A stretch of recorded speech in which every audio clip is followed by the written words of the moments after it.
Hey, good morning, Trondheim friends, and welcome to this week's episode of Patio Ponderings. I am so glad you decided to join me. It is a spectacular January day. The sun is shining and it's above freezing, and it almost feels just a little like spring, although we know that's a ways away. My patio this morning is the Gaga pit at Trondheim Church, and you can see the playground in back of me. And I chose this because I'm thinking of mothers and their children. In particular, I've been pondering Mary as the mother of Jesus. And we've had a chance over the last few weeks to, over a month or so, to meet Mary in a couple different circumstances. So first, of course, we meet Mary when the angel Gabriel comes to her and invites her to be the mother of the Son of God. And she was much perplexed by this and pondered what sort of greeting this might be.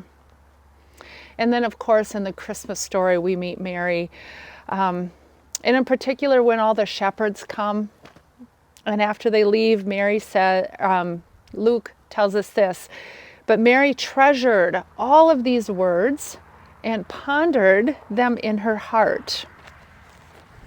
And now this past week, we heard the story of the trip by Mary, Joseph, and Jesus to the temple in Jerusalem. And Jesus gets accidentally left behind, and Mary and Joseph do a frantic search for Jesus. And then it says this, then he went down with them, with Mary and Joseph, to Nazareth and was obedient. And his mother treasured all these things in her heart.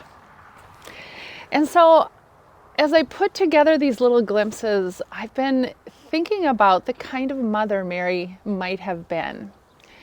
And in my imagination, Mary's like the opposite of the helicopter parents that we hear about in our current day.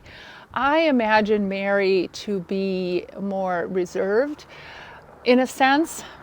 She's the kind of mom that steps back and just takes everything in that Jesus is doing and learning.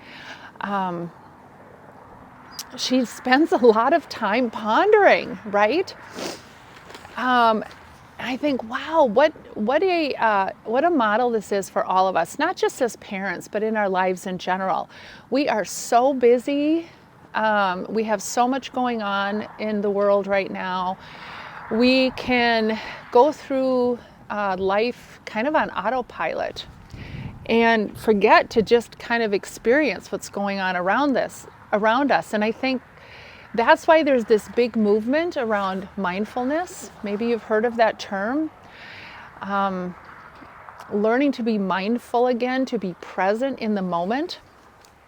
And I think Mary gives us then, as we see Mary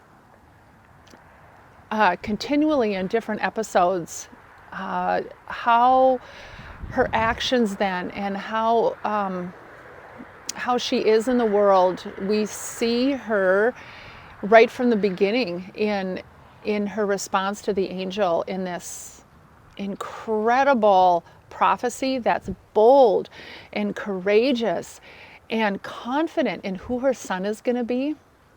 We see her act in other places with incredible strength and wisdom and courage.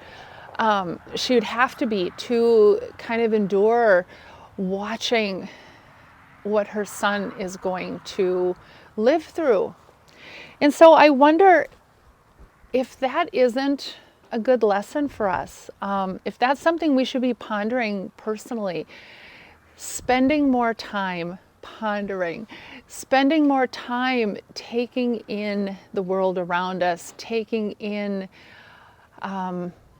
what's happening with our loved ones around us, learning to treasure what's important in our hearts. And would that translate for us into wisdom and strength and courage in our lives? So I'd invite you to think about Mary, use your imagination. What kind of mom do you think she was? And how can her example teach us and guide us in our lives today?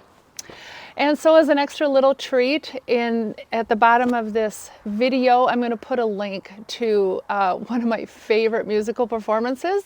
It is Eric Clapton and Luciano Pavarotti singing Holy Mother.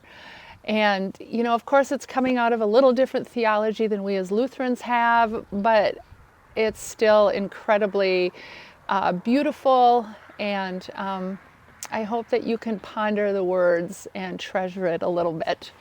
Well, enjoy this incredible day. Blessings to you all, and we will see you on Sunday. Bye.